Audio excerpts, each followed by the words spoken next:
থাকতেও পারে, যেহেতু রিটের কোনো কাগজপত্র আমরা এখনো পর্যন্ত পাইনি।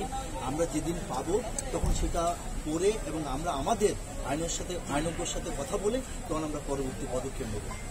সে তো এখন দেশে নাই, যেহেতু দেশের বাইরে আছে, সেখানে যে চিঠিটা পাঠাবেন সে চিঠি পাওয়ার পরে 7 দিন নাকি সে বলতেও পারে যে আমি তো দেশে ছিলাম মানে চিঠি পাই নাই, তার বাসায় আমরা পাঠাতে পারি এবং একটা হোয়াটসঅ্যাপও খোলা আছে। আপনারা দেখছেন যে নাগরিক টিভির সাথে সে হোয়াটসঅ্যাপ মাধ্যমে কথা বলেছে, প্রয়োজন আমরা তার সাথে হোয়াটসঅ্যাপের মাধ্যমে কথা বলবো। তাতে তার যে স্থায়ী ঠিকানা এখানে আছে ঢাকা শহরে, সেখানেও আমরা চিঠি পাঠাতে পারি এবং তার সাথে আমরা সরাসরি হোয়াটসঅ্যাপের মাধ্যমেও কথা বলবো। দুটোর মাধ্যমে কথা বলে আমরা তার কাছ থেকে একটা সদুত্তর পাওয়ার চেষ্টা করবো। আপনারা কি এই যে রিটের যে বিষয়, এটার পর সমিতির পক্ষ থেকে অন্য সাথে যোগাযোগ করার চেষ্টা করেছিলেন? এখন তো আমরা রিটের কাগজটা পাই না, যেহেতু বলছে বা অনেকে স্বীকার করছে যে আসলে ওনার পক্ষে আমি করেছি, সেই জায়গা থেকে সমিতির পক্ষ থেকে কেউ কি আসলে এখনো পর্যন্ত যেহেতু কালকে ঘটনাটি ঘটেছে, কালকে আমরা জেনেছি, এই জন্য আজকে আমরা জরুরি মিটিং ডেকেছি। এখন আমরা মিটিংয়ে ডেকে সিদ্ধান্ত নেব যে আমরা কিভাবে তার সাথে যোগাযোগ করতে পারি কিংবা তার আইনজ্ঞর সাথে যোগাযোগ করে আমরা রিটের মাধ্যমটা জানতে পারি কি কি উপর ভিত্তি করে উনি রিটটা করেছেন। আর তাই ভাই আপনার কি মনে করছেন যে উনি আলোচনায় আসার জন্য এটা করেছেন? উনি এরকম ঘটনা আরেকবার ঘটিয়েছিলেন যে উনি ভেবেছেন যে আদালতের নাম বিক্রি করে বা আদালতকে ইউজ করে ক্ষমতায় থাকা যায় কিনা, এটা হয়তো ভাবতে পারেন। এটা এরকম একটা ঘটনা ঘটেছে, অথবা উনি কেন করছেন সেটা আমরা জানি না। নির্বাচন উনি আবার চাচ্ছেন, যে নির্বাচনটা হয়েছে এই নির্বাচন উনি মেনে নিয়েছেন, সবাই মেনে নিয়েছে, আবার একই নির্বাচন উনি চাচ্ছেন। এই জন্য আমরা ভাবছি যে কোনো প্রবলেম আছে, এটা ওনার মানে কোনো মানসিক সমস্যা হচ্ছে।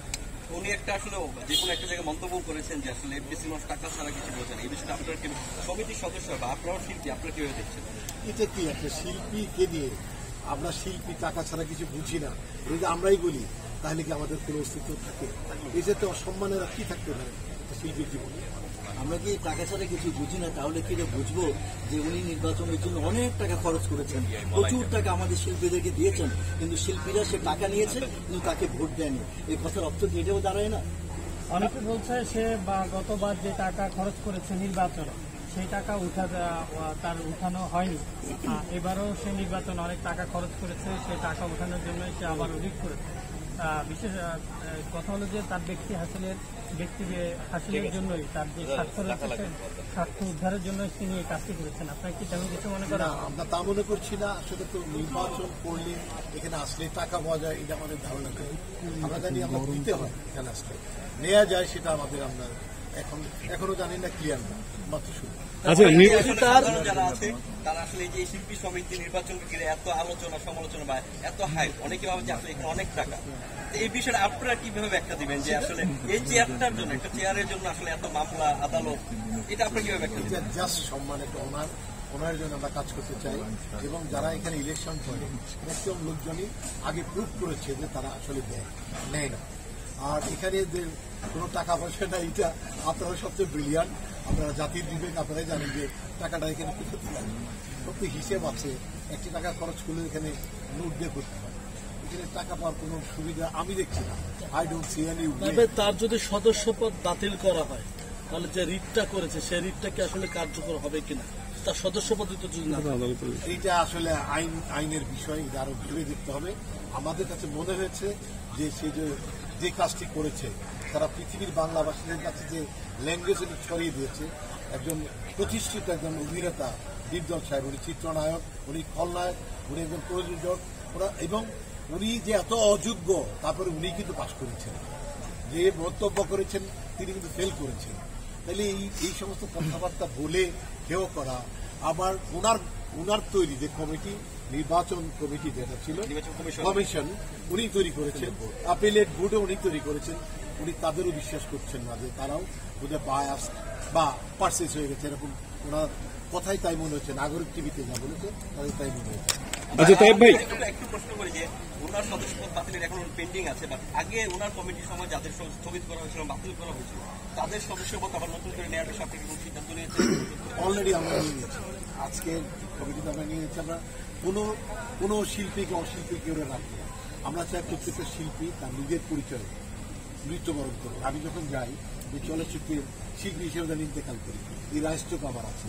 আর যদি আমি কোনো অপরাধ করে বসি তাহলে তো সেটা স্পেসিফিক আমরা জানতে চাচ্ছিলাম যে জায়েদ খানের সদস্যপদ কি ফিরিয়ে দেওয়া হচ্ছে? আমি একটু বলি যে জায়েদ খানের সদস্যপদ তাকে বাতিল করে দিয়েছিল, সেটার বিরুদ্ধে কিন্তু জায়েদ খানকে কোনো চিঠি দেওয়া হয়নি।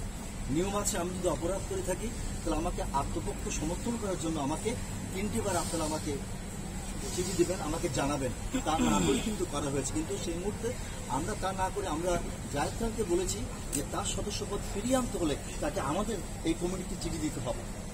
সে গত পরশুদিন আমাদের কাছে চিঠি পাঠিয়েছে যে আমাকে অবৈধভাবে কোনো সমিতিতে কোনো ধরনের কার্যক্রম না করেই তারা প্রকাশ্যে একটা বনভোজনের মধ্যে আমার সদস্যপদ বাতিল করেছে।